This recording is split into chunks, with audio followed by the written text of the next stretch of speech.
अंतरराष्ट्रीय युवा विद्वान, जैन दर्शन में यूनिवर्सिटी टॉप व गोल्ड मेडलिस्ट, जैन सिद्धांत एवं न्याय विषयों को सरलता से समझाने वाले, यूएसए, इंग्लैंड, ऑस्ट्रेलिया आदि अनेक देशों में जैन धर्म की महती प्रभावना करने वाले, पंडित टोडरमल पुरस्कार, युवा विद्वत रत्न आदि अनेक पुरस्कारों से सम्मानित मूर्धन्य विद्वान डॉक्टर संजीव कुमार गोधा जयपुर द्वारा जानिए धर्म का मर्म। इस कार्यक्रम के प्रायोजक हैं श्रीमान वज्रसेन जैन, श्रीमती सुनीता जैन, श्रीमान शोभित जैन, श्रीमती सृष्टि जैन, आत्मार्थी श्वेता जैन और निर्ग्रंथ जैन, महावीर पीवीसी प्रोडक्ट्स, विश्वास नगर, दिल्ली।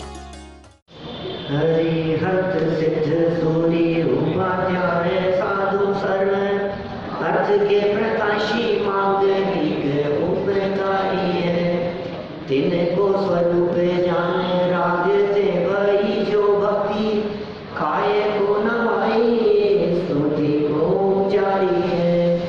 धन्य धन्य तिन्हीं से काज सब आज भये, कर जोड़े बारे बारे वंदना हमारी है। मंगल कल्याण सुख है सो हम चाहत है, हो मेरी ऐसी दशा जैसी तुम धारी है, हो मेरी ऐसी दशा जैसी तुम धारी है, हो मेरी ऐसी दशा जैसी तुम धारी है। क्षत्र चूड़ामणि नामक इस ग्रंथ के आधार से यहाँ 8वें लंब के अंतर्गत एक नई कथा कल शुरू हुई थी, जिसमें राजा दृढ़मित्र के सामने आकर अनेक ग्वाले वे रोने और चिल्लाने लगे कि हमारी गायों को कोई चुरा करके ले गया। यह सुनते ही राजा दृढ़मित्र को अंदर में ऐसा परिणाम आना ही चाहिए कि उनकी ऐसी हिम्मत चोरों की, तुम चिंता मत करो, मैं कुछ ना कुछ व्यवस्था जरूर करता हूँ। इतना कहना था कि बात को सुनते ही जीवनधर कुमार वे जंगल की ओर दौड़ पड़े, गायों को छुड़ाने के लिए, चोरों से छुड़ाने के लिए। तो यहाँ कुछ नीतिकारों की बात कही गई कि भाई ये सहज ही इस तरह का स्वरूप है कि जहाँ तिरस्कार और अपमान होता है तो वहाँ व्यक्ति बौखला जाता है। माने तिरस्कार और अपमान को कोई बर्दाश्त नहीं करता, चाहे वो साधारण व्यक्ति ही बर्दाश्त नहीं करता तो जो सामर्थ्यशाली हो वो कैसे बर्दाश्त करे इस बात को, वो तो हो ही नहीं सकता।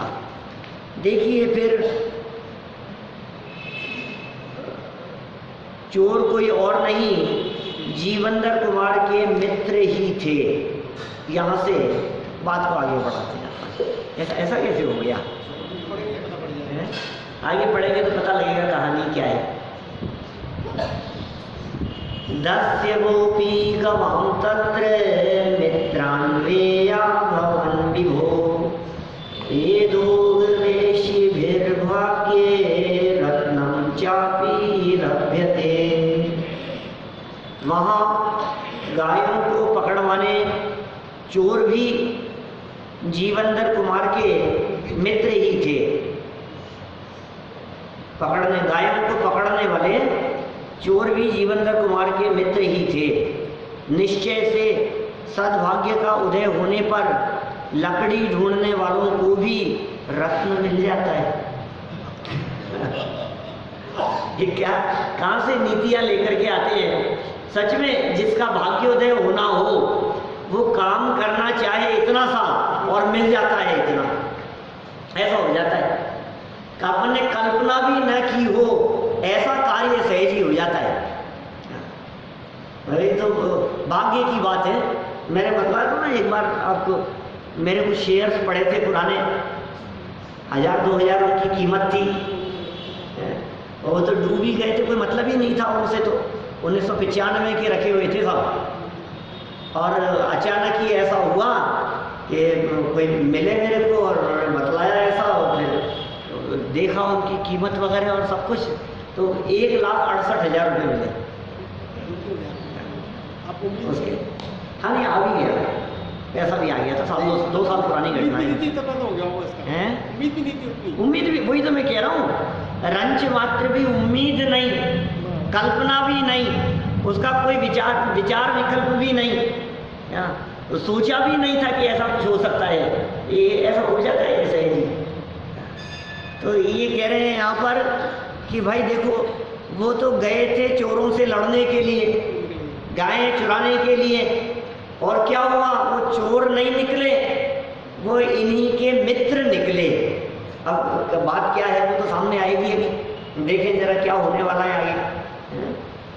सरल अर्थ देखो, जीवनधर कुमार चोरों से गायों को छुड़ाने हेतु जब वन में पहुंचे तो उन्हें यह देखकर आश्चर्य हुआ कि चोर अन्य कोई नहीं, उनके ही मित्र हैं जो जीवनधर कुमार से मिलना चाहते थे।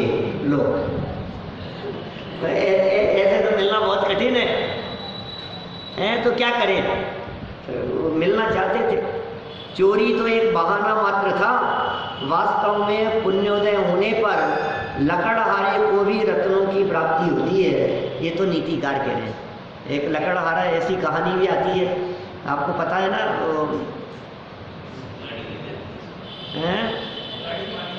हाँ कुल्हाड़ी पानी में गिर गई थी, वो तो बचपन में पढ़ी हुई कहानी है, प्रसिद्ध कहानी। लकड़हारा था, उसकी कुल्हाड़ी कुएं में गिर गई, फिर क्या हुआ, क्या हुआ बेटा, एक वन देवी प्रकट हो गई उसमें से, और एक चांदी की कुल्हाड़ी लेकर के, नहीं पहले चांदी की, बोले ये लो तुम्हारी कुल्हाड़ी, तो नहीं ये मेरी नहीं है। चांदी की कुल्हाड़ी को देख करके उसको लोभ नहीं जागृत हुआ, तो वापस गई नीचे और सोने की निकाल करके ले आई कि ये चांदी की मैं नहीं माना तो सोने की मैं कहीं, इसको लगे बेईमान होगा तो सोने की कुल्हाड़ी लेकर के बाहर निकली, बोले ये लो तुम्हारी कुल्हाड़ी, बोले ये भी मेरी नहीं है। तो वो फिर दोबारा गई नीचे, वो फिर कहानी तो बढ़ानी हो तो कितनी भी बढ़ा लो उसको, लेकिन वो असली कुल्हाड़ी लेकर के आई तो वो उसने कहा कि हाँ ये लोहे की जो थी 5 रुपए वाली ये मेरी है। तो वो इतनी प्रसन्न हुई उसकी ईमानदारी से कि उसने वो जो सोने और लोहे की भी जो थी वो उसको भेज दी। हैं हकीकत में देखे रहे हैं तो, लेकिन वो हकीकत में होता तो है, लेकिन आपका भाग्योदय चाहिए। भाग्य यदि उदय होगा तो कुछ भी हो जाता है, ये समझ लो आप। भाग्य उदय हो तो आप 2 पैसे खर्च नहीं करो और आपके घर गाड़ी आकर के खड़ी हो जाए। भाग्योदय यदि हो, कुछ भी हो सकता है, आप कल्पना नहीं कर सकते हो आप क्या क्या हो सकता है, ये सब भाग्य की बात है। लेकिन ऐसा नहीं है, दुनिया ऐसा समझती है कि उसको सोने और चांदी की कुल्हाड़ी मुफ्त में मिल गई। कुछ भी मुफ्त में नहीं होता है इस दुनिया में, मुफ्त में कुछ नहीं है साहब। लोगों को तो ऐसा ही लगता है फ्री में मिल गया इनको, तो कुछ भी नहीं था। हमारे पीयूष जी है ना, उनके लॉटरी में मारुति निकल गई थी, आज के कोई कितने 15 साल पुरानी बात होगी, ज़्यादा भी हो सकते हैं, 15 साल पहले। उस समय तो मारुति तो मतलब चलाते थे लोग, अब तो कोई समझता ही नहीं मारुति को कोई कुछ। तो वो मारुति निकली किसमें कि पोस्ट ऑफिस की कुछ वो जमा थी उनके, उसके कूपन में उनके मारुति निकल गई। तो मैं कभी ये बात कहता हूँ तो अरे यार फ्री में कुछ नहीं किया उन्होंने, तो मुफ्त में ही निकल गई। मुफ्त में नहीं, जो चीज़ मिली है उस चीज़ के मिलने के पीछे जैन साहब उतना पुण्य उनका खर्च हुआ है। आगे पुण्य का बैलेंस तो था ही ना, बिना पुण्य के बैलेंस के कोई चीज़ मिलती थोड़ी ना। जो चीज़ मिली है वो पुण्य का बैलेंस खर्च करने पर मिली है। खर्च करने की इच्छा नहीं थी, लेकिन जितना पुण्य पहले का बंधा हुआ था वो पुण्य फलित हुआ, उस पुण्य का फल मिला और ये ऐसा हो गया। ऐसा नहीं होता है। कभी कोई गरीब व्यक्ति हो, एक और पुरानी कहानी पहले सुनाई है आपको बहुत सालों पहले, अभी नहीं सुनाऊंगा, बच्चे हैं मैं तो सुना भी सकता हूँ। तो एक सेठ था, आर्य कहानी सुना रहा हूँ। एक सेठ था, बहुत दानवीर था, गांव में रहता था, बहुत दान करता था और इतना दान करता था वो, गांव में उसने अस्पताल बनाए, धर्मशालाएं बनाई, मंदिर बनाए, सब बहुत काम किया उसने गांव के लिए। लेकिन जितना काम किया, एक आदत में था उसके, जितना भी काम करता था सब जगह पर बड़े बड़े अक्षरों में अपना नाम लिखवाता था। सुनिए आप लोगों से किस किस को ध्यान है? किसी को भी ध्यान नहीं है, क्या बात कर रहे हो? ये सवाल तो वही है ना जिसमें सुनाइए पहले। तो सब जगह अपना नाम लिखवाता था। अचानक क्या हुआ, उसका एक ही बेटा था, इकलौता बेटा था, बहुत ईमानदार और सज्जन, लेकिन इतना नुकसान हुआ उसको, इतना नुकसान हुआ कि पिताजी के स्वर्गवास के बाद उसके सब खत्म हो गया। खाने पीने की समस्या हो गई, मकान थे वो घर के जो भी थे, वो भी पुराने मकान, अब मकान थोड़ी ना खाएगा, क्या मकान थोड़ी ना खाएगा वो, तो क्या करें? बोले पिताजी ने इतना सब काम किया है, एक काम करते हैं, इसकी एवज में अपने जो राजा हैं उन राजा से जाकर के कुछ मांग लेते हैं, तो थोड़ी बहुत कुछ व्यवस्था हो जाए अपने लिए। अब याद आ गई? तो राजा के पास चला गया और राजा से कहा कि साहब मैं उन सेठ जी का बेटा हूँ और आपको पता है पिताजी ने खूब काम किए हैं, तो कुछ उसकी एवज में मिल जाए मेरे को, तो थोड़ा सा घर घर चलने लगे, रोटी पानी दाल की व्यवस्था हो जाए। तो राजा ने कहा कि ठीक है, कोई बात नहीं, मेरे पास में एक यहाँ पर तराजू है, क्या वो कितना बैलेंस है तुम्हारे उसमें पुण्य का, तो वो देख लेते हैं उस तराजू में, तुम क्या चीज़ देना चाहते हो उसका पर्ची लिख करके इस तराजू में रखो, जितना इसका वजन आएगा उसकी एवज में तुम्हारे को सोने चांदी की मोहरें रत्न तुम्हारे को दे दी जाएंगे, जितना भी आएगा। तो उसने एक धर्मशाला का नाम लिख करके और तराजू के पलटे पर रखा, वो तो हिला ही नहीं। बोले इसकी एवज में तो कुछ नहीं मिलेगा, इसका तो पुण्य खत्म हो चुका है। दूसरा रखा, तीसरा रखा, कुछ नहीं, कोई फर्क नहीं पड़ा। अब निकल गया, समय बहुत हो गया ऐसा, सब एक एक चीज आ गई सामने। बोले तुम्हारे पिताजी के पल्ले से कुछ भी पुण्य नहीं है, उसके पुण्य की एवज में तो तुम्हारे को कुछ नहीं मिलेगा, कुछ नहीं मिलेगा, इतना सब कुछ किया। तो बोले जितना कुछ किया था उस पुण्य को उन्होंने खुद नहीं भोग लिया, कि काहे में भोग लिया उन्होंने, इस जगह जगह अपना नाम लिखवाते थे ना, यश मिल गया, प्रशंसा मिल गई, ख्याति हो गई, लोगों ने बहुत तारीफ करी, बोले इसके एवज में तो कुछ नहीं है। तुमने यदि जीवन में कुछ किया हो तो बताओ। बोले मैंने तो कुछ नहीं किया, मैंने तो कुछ नहीं किया, आज तक मैं तो ऐसे ही निठल्ला ही रहा, काम कुछ किया नहीं, दान पुण्य का कोई सवाल ही नहीं, कुछ भी नहीं किया मैंने तो। ये सोचो कुछ तो सोचो। कुछ नहीं यार, अभी आते समय क्या हुआ, जब मैं रास्ते में आ रहा था यहाँ शहर की तरफ, तो रास्ते में एक मुनिराज का आहार हो रहा था,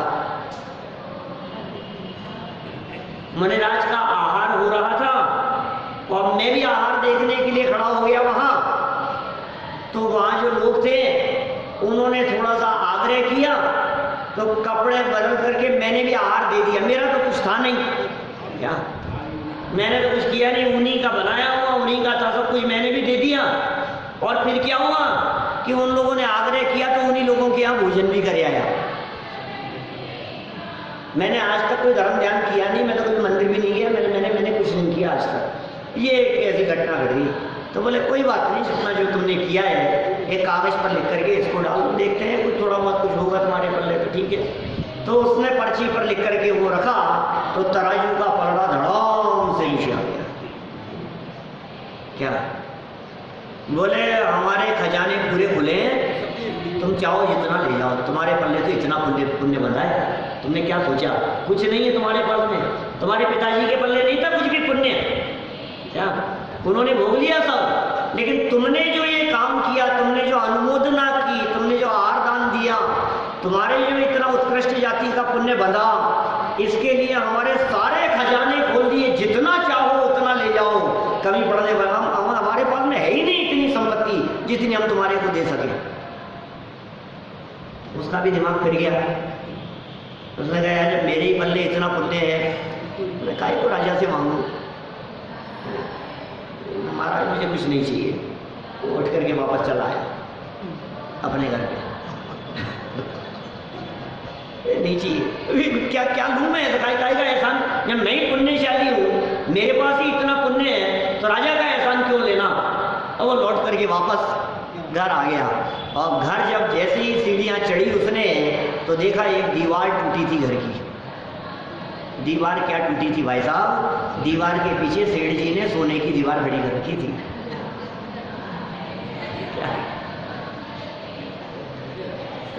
सेठ जी ने इतना पैसा कमाया, दुनिया भर में दान पुण्य तो किया ही, लेकिन अपने दीवार के पीछे सोना इतना खड़ा कर रखा था। कहने का मतलब यह है कि यदि आपके पुण्य का योग होगा तो किसी से मांगने की जरूरत नहीं है। दीवार भी घर की टूटेगी तो उसके पीछे सोना निकल जाएगा।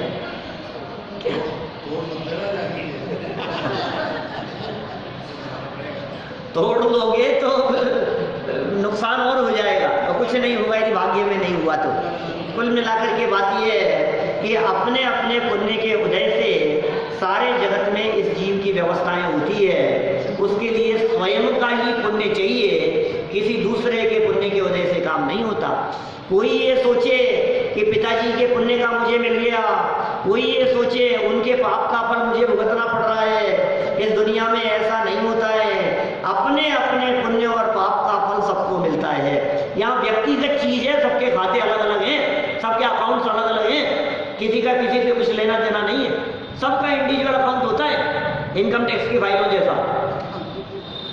क्या वाइफ की फाइल अलग है तो हस्बैंड की फाइल अलग है, बच्चों की अलग अलग फाइलें हैं। जिसकी फाइल में जितना है कर्मों की फाइल में, उसके हिसाब किताब में उसको उतना ही मिलेगा। ऐसी व्यवस्था है। लकड़हारे जैसा व्यक्ति भी, गरीब व्यक्ति भी भाग्योदय हो जावे तो उसे अरबों खरबों की संपत्ति मिल जाए, ऐसा सहज ही हो जाता है। अरे ऐसी ऐसी तक घटनाएं मिलती है कि किसी राज्य में राजा का स्वर्गवास हो गया और कोई उत्तराधिकारी नहीं था, तो क्या करें। बोले सुबह नगर के दरवाजे खुलेंगे, सबने मिलकर के नक्की किया, और जो पहला व्यक्ति बाहर से आ रहा होगा उसे नगर का राजा बना दिया जाएगा। ऐसे ऐसे भी किस्से मिलते हैं। बोलो, अपने यहाँ भी चार दीवारी दरवाजे बंद हो जाया करते थे 60 साल पहले। सांगानेरी गेट बंद हो जाता था, गेट बंद हो जाता था। सांगानेरी गेट, अजमेरी गेट, उधर से घाट गेट, इधर से चांदपुर गेट, चारों तरफ से दरवाजे बंद हो जाते थे। जयपुर शहर इतना सही था शहर, और सुबह खुलते थे 6 बजे और रात को 10 बजे बंद होते थे। जिन्होंने दरवाजे खुले और बंद होते हुए देखे, ऐसे कई लोगों से मिला हूँ। आप लोगों ने देखे क्या किसी ने? बाबूजी बताते थे मुशर्रफों वाले। क्या आज भी हैं, वो कॉलोनी में शिफ्ट हो गए यहाँ से, वो बतलाते थे इस तरह की बात। अब मेरे ताऊजी बतलाते थे, 94-5 के होकर के डेथ हुई 3 साल पहले। आज वो जिंदा होते तो 100 साल उम्र होती ताऊजी की। क्या तो हमारे वो बतलाते थे, घटनाएं सुनते थे हम, इस तरह की चर्चाएं। नगर के बाहर से कोई व्यक्ति आया, उसको राजा बना दिया। लो, जयपुर की घटना नहीं है, लेकिन ऐसा होता था पुराने जमाने में। और सुनो, कोई व्यक्ति राजा भी बन जाए, कहानी को घुमा रहा हूँ दूसरी। उसको राजा बना दिया गया, अब उठाड़ पाठ से रह रहा है। 1 दिन हो गया, 2 दिन हो गया, राज तिलक हो गया, उसका सब कुछ हो गया, मेवा मिष्ठान सब खा रहा है। तो उसके जो फटे पुराने जो कपड़े थे ना, और सूखी रोटियां थी, क्या वो बार बार में जाता है और उनको संभाल करके रखता है, संभालता है उनको। तो एक दिन मंत्री जी ने पूछ लिया, ये राजन ये सब काय को संभाल के, इनकी क्या जरूरत है? अब तो आप यहाँ के राजा हो। कि नहीं नहीं, जिस दिन यहाँ से मुझे वापस जाना पड़ेगा ना, उस दिन फिर काम आएंगे ना। अरे तुझे पता नहीं है कि तू किस पद पर आ गया है। कोई भिखारी हो और उसे राजा बना दिया जाए, उसे थोड़ी ना पता है कि राजा क्या होता है। उसे ये नहीं मालूम मैं कौन से पद पर आ गया हूँ, तुझे अंदाजा नहीं है। ये सोचता है संपत्ति को इकट्ठा करे। तुझे जिस आनंद की चर्चा यहाँ बतला रहे हैं, तुझे इस बात का ठिकाना नहीं है। तुझे मुक्ति का साम्राज्य मिलने वाला है, तुझे मोक्ष पद की प्राप्ति होने वाली है, तो इस तीन लोक का नाथ भगवान बन जाएगा। ये परमात्मा बनने का मार्ग बतलाया जा रहा है। ये सम्यक दर्शन माने राज तिलक की तैयारी, ये मोक्ष लक्ष्मी से विवाह होने की तैयारी चल रही है। तुझे वो सारा साम्राज्य मिलने वाला है और ये कहता है नहीं नहीं, फिर भी मुझे मोक्ष यदि पसंद नहीं आया तो फिर टीवी तो रख दूं साथ में। अरे मूर्ख, तुझे पता है तू टीवी की बात सोच रहा है, वहां ज्ञान में ऐसा टीवा लगा हुआ है कि सारा लोग अनादि अनंत सारी मूवी दिखती है उसमें। तो कौन सी पिक्चर देखने की बात कर रहा है? तेरे को मोबाइल चाहिए, तेरे को इंटरनेट चाहिए, नहीं नहीं फिर भी गूगल तो चाहिएगा ना, मतलब कुछ कुछ तो इंटरनेट फैसिलिटी है। तो इंटरनेट फैसिलिटी की बात कर रहा है। केवल ज्ञान में अनादि काल से अनंत काल तक के सारे वेद झलकते हैं, उसका नाम है केवल ज्ञान, उसका नाम है परमात्मा अवस्था। भरोसा कर उसके ऊपर, विश्वास कर, क्या हो सकता है कि साहब मैं तो गरीब आदमी हूं, मुझे क्या होगा? बोले सुन, गरीबी और अमीरी से फर्क नहीं पड़ता इसमें। जब डिसाइड ये किया गया कि नगर के बाहर से आने वाले पहले व्यक्ति को राजा बना दिया जाएगा, ये नक्की किया गया सारे मंत्रियों ने मिलकर के, तो नगर के बाहर से कोई भिखारी आ रहा हो चाहे कोई सेठ आ रहा हो, इससे फर्क नहीं पड़ता। चाहे फटे कपड़े पहन करके आ रहा हो, चाहे महंगे कपड़े पहन करके आ रहा हो, बोलो, चाहे फटे टूटे चप्पल पहन करके आ रहा हो, चाहे महंगे गहने जेवर पहन कर, कोई क्या फर्क पड़ता है उससे? ये तो बाहरी वेश है। हाँ इतना है, मनुष्य गति का होना चाहिए। बाहर से गधा आ रहा हो तो उसको थोड़ी राजा बना देंगे। ये साहब गेट खोलते ही पहले सबसे पहले बाहर से गाय अंदर आ गई, अब क्या करें? तो ऐसा थोड़ी ना होता। ये शर्त है, सम्यक दृष्टि होना चाहिए। मनुष्य गति का जीव हो, सैनी पंचेंद्रीय हो, सम्यक दृष्टि हो, वेद विज्ञानी हो, आत्मानुभवी हो, बोले मुक्ति का साम्राज्य प्राप्त करने का अधिकारी है, ये मिल सकता है तुझे। नहीं कह रहे हैं आप कब किस्मत बदल जाए, कब भाग्य बदल जाए, कब बदल जाएगी? कि बरसों से किस्मत बदलने का मौका मिल रहा था। लोग ये कह रहे थे, कई लोगों ने कही बड़े मंदिर जाया करो, कई लोगों ने कही और हम जाते भी थे और इधर दर्शन करते थे और इधर से सीढ़ियां उतर करके चलती रहती थी, सभा उतर करके चले जाते थे। क्या कई बार कहते थे अब चला करो, अरे बैठो तो सही, आप बैठो। अरे नहीं हमारे समझ में नहीं आती ये सब ऊंची ऊंची बातें हैं, तो प्रवचन की प्रवचन हमारे पास की बात नहीं है, कभी नहीं सुना हमने। फिर क्या हुआ? ये कह रहे हैं भाई साहब किस्मत बदलने का काल आ गया ना, क्या तो आपको पता नहीं है आपको क्या चीज़ मिल सकती। अब आप कहो साहब हमें तो आते हुए 2-5 साल हो गए, आज तक तो कोई पैसा मिला नहीं, कोई पुराना गड़ा हुआ धन मिला नहीं, और अब तुम कह रहे हो कि कोई पुण्य का उदय ऐसा आ जाता है कि सुनो भाई, ये मिलता हुआ दिखा नहीं, लेकिन आपके बैलेंस में वो सब चढ़ रहा है पुण्य। क्या दीपेश जी, अपने को इस बात का अंदाजा ही नहीं है, हम तो बाहर से देखते हैं, हमें पता ही नहीं है, लेकिन अंदर वो पुण्य चढ़ रहा है। और वो जिस दिन एकदम खुलेगा ना, क्या तो समझ लो आपको ऐसे खजाने खुल करके सामने आएंगे, फिर आपको लगेगा कि यार ये कैसे हो गया, ये कैसे हो गया। फिर हमारे पास आओ तो बताएंगे हम कैसे हुआ है, क्या ये ऐसे हुआ है। ये देखो जीवनधर कुमार का क्या हुआ, ये तो पुण्योदय था, ऐसा बहाना तो क्या था, चुराने का, गायें चुराने का, और पुण्य का उदय था तो लकड़हारे को भी रत्नों की प्राप्ति हो जाए, ऐसा नीतिकार कह रहे हैं। विशेषार्थ पढ़िए नीचे। जीवनधर कुमार के मित्रों का तो जीवनधर कुमार से मिलने का प्रयोजन था, गायें चुराने का नहीं। वे जीवनधर कुमार के स्वभाव से अच्छी तरह परिचित थे, दोस्त थे बचपन के, तो जानते ही हैं। वे जानते थे कि जीवनधर कुमार को गायों की चोरी का पता चलेगा तो वे गायों को छुड़ाने अवश्य ही जंगल में आएंगे, इन्हें पता लग गया तो। इस प्रकार सहज ही मित्र से मिलना हो जाएगा। जीवनधर कुमार का भी विशिष्ट जाति का पुण्योदय था कि इस प्रसंग में भी मित्रों से उनका सहज मिलना हो गया। देखो भाई, ये तो पुण्य के उदय की बात बतला रहे हैं, लेकिन सच्चाई तो यह है कि जिन ज्ञानी धर्मात्मा जीवों को अपने स्वभाव का लक्ष्य हो जाता है, जिन्हें अपने आत्म स्वभाव का अवलंबन होता है, उन्हें पुण्य के उदय का आकर्षण दिखाई नहीं देता। ये पुण्य का उदय तुम्हें संपत्ति दिला सकता है, ये पुण्य का उदय तुम्हें वैभव दिला सकता है, ये पुण्य का उदय तुम्हें बाह्य अनुकूलताएं दिला सकता है, लेकिन बाहर में सुख है नहीं ना। हमने जिस सुख का अनुभव किया है अंदर में, उस सुख की पूर्णता के लिए ये बाहर में पुण्य का उदय नहीं चाहिए, बल्कि पुण्य के उदय से प्राप्त वैभव और संपत्ति को छोड़ करके वन का रास्ता चाहिए, दीक्षा का मार्ग अंगीकार करना है। ये समझता है ज्ञानी जीव। सच्चे सुख के प्राप्ति का मार्ग ये पुण्य के उदय से नहीं मिलता, ये पुरुषार्थ से मिलता है। सच्चा सुख बाहर में नहीं है। मैं कभी कभी कहता हूं ऐसा, कितना धन इकट्ठा हो जाए कि व्यक्ति टेंशन फ्री हो जाए? हाँ, ये पुण्य तो घास के बराबर है। असली जो पुरुषार्थ करता है धर्म करने के लिए, उसे ये भूसे के समान पुण्य तो अपने आप बंध जाता है। चक्रवर्ती जैसी पदवियां बंध जाती है साहब, क्या बताएं आप। पुण्य के पीछे भागने की जरूरत नहीं है, असली धर्म को समझने की जरूरत है। जो सच्चा धर्म समझते हैं और धर्म को समझकर जीवन में उतारने का प्रयास करते हैं, अरे पुण्य तो सेकेंडरी चीज है। पुण्य को समझ, क्या दम है इसमें, मिल जाएगा। ये सुखी करने में समर्थ नहीं है। वो अर्घ की पंक्तियां है ना दादा के पूजन की,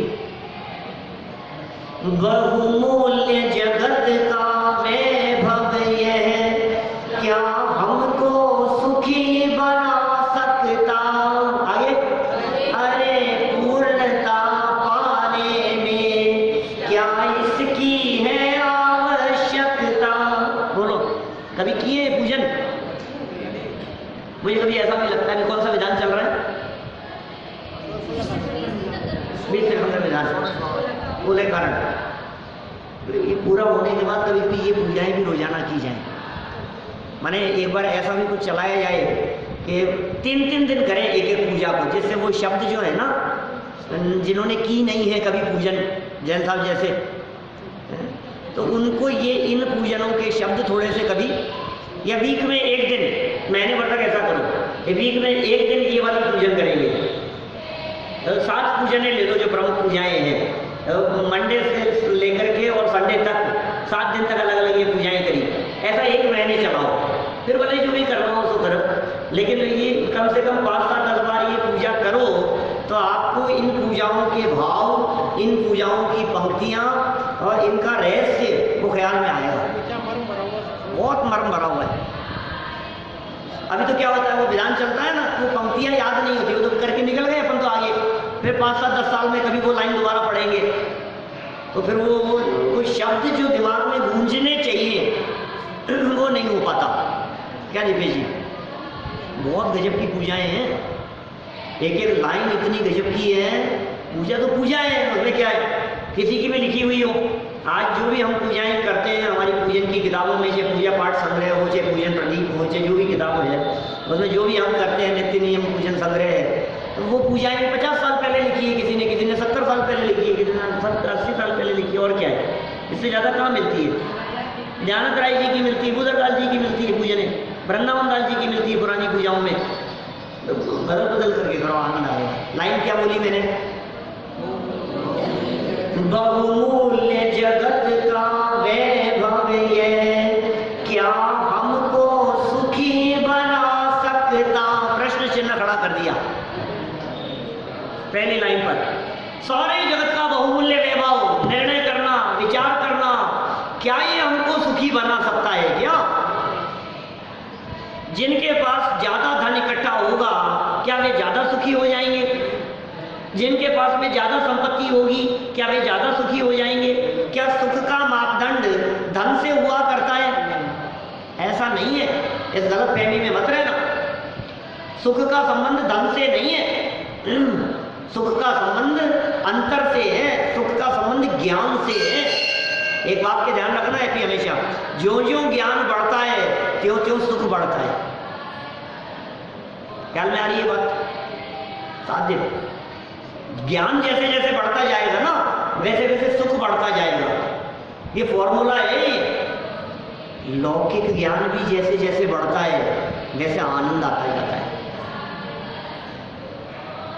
आपकी किताबों का ज्ञान है ना, स्कूल में पढ़ते हैं, क्लास 5th में पढ़ते हो, चाहे 7th में पढ़ते हो, चाहे 9th में हो, 10th में हो, जो भी आपकी क्लास में पढ़ते हो, आपको अपने सब्जेक्ट के बारे में जैसे जैसे ज्ञान बढ़ता जाएगा, मैथ्स के सवाल हैं, अब आपको जैसे जैसे वो सॉल्व करना आ गया वैसे वैसे आपको खुशी होती है, आपका आनंद आता है।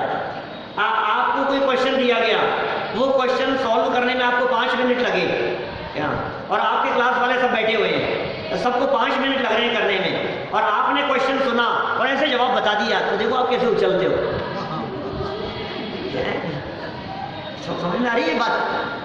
माने ज्ञान के साथ में सुख का संबंध है। आज जब कोई भी ज्ञान हो, ज्ञान कभी भी नुकसानदायक नहीं होता, इसलिए जितना संभव हो सके ज्ञान प्राप्त करने के क्षेत्र में निरंतर जागरूक रहना चाहिए, सावधान रहना चाहिए, चाहे वो कहीं से भी मिले ज्ञान। वो था ना रेंचो, कौन था? हैं? कौन था भाई? रेंचो को नहीं जानते आप लोग? 3 इडियट्स वाला, 3 इडियट्स वाला हैं? वो क्या करता था, जहां भी क्लास चल रही होती थी उसमें जाके बैठ जाता था। कुछ सब जगह पर ज्ञान मिल रहा है, सब जगह पर ज्ञान दे रहा है, जहां से मिले वहां से हासिल कर लो बस।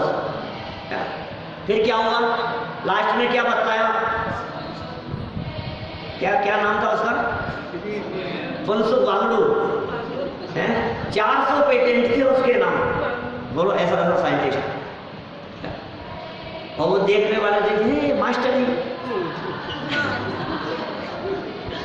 क्या? अरे भाई तुम्हें पता नहीं है, ये सारी कीमत ज्ञान की है। एक काम किया उसने, नंबरों के लिए कभी नहीं भागा, नंबर के पीछे मत भागो, पोजीशन के पीछे मत भागो, टॉप करेंगे इसके लिए नहीं भागना है, कितनी परसेंटेज बनी है इसके लिए नहीं भागना है, एक काम करना है बस। क्या? ज्ञान चाहिए हमें तो समझना है, हमारे दिमाग में तो कंसेप्ट क्लियर होना चाहिए। ये चीज हमने समझ ली ना, आपका ज्ञान बढ़ता चला जाएगा, ज्ञान बढ़ेगा तो आनंद बढ़ता चला जाएगा। ये तो मैंने लौकिक में कही है बात।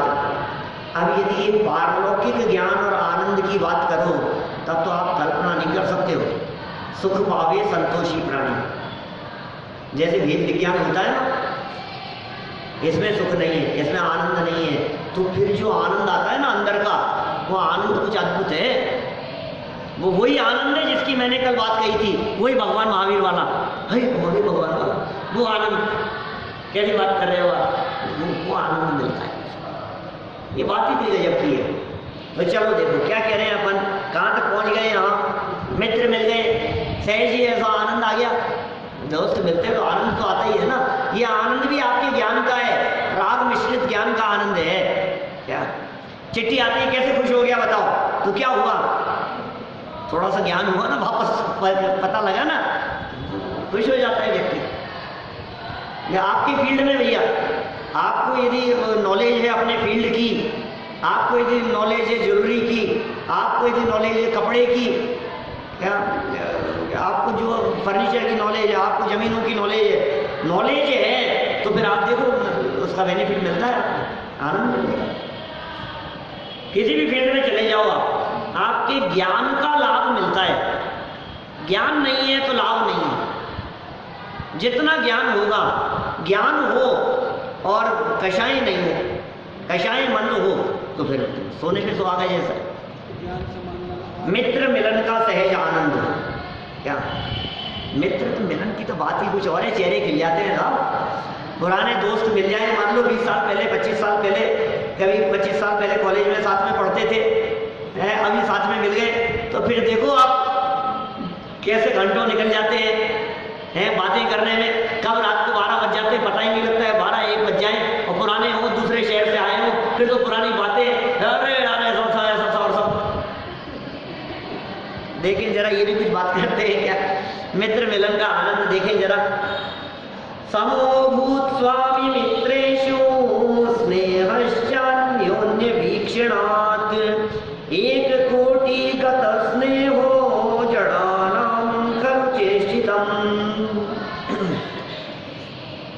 एक दूसरे को देखने से जीवनधर कुमार और उनके मित्रों में एक सरीखा प्रेम उत्पन्न हो गया। चेहरे खिल गए, बत्ती सी खिल गई, मुस्कुराहट दिखाई देने लगी। इस कार्यक्रम के प्रायोजक हैं श्रीमान वज्रसेन जैन, श्रीमती सुनीता जैन, श्रीमान शोभित जैन, श्रीमती सृष्टि जैन, आत्मार्थी श्वेता जैन और निर्ग्रंथ जैन, महावीर PVC प्रोडक्ट्स, विश्वास नगर, दिल्ली।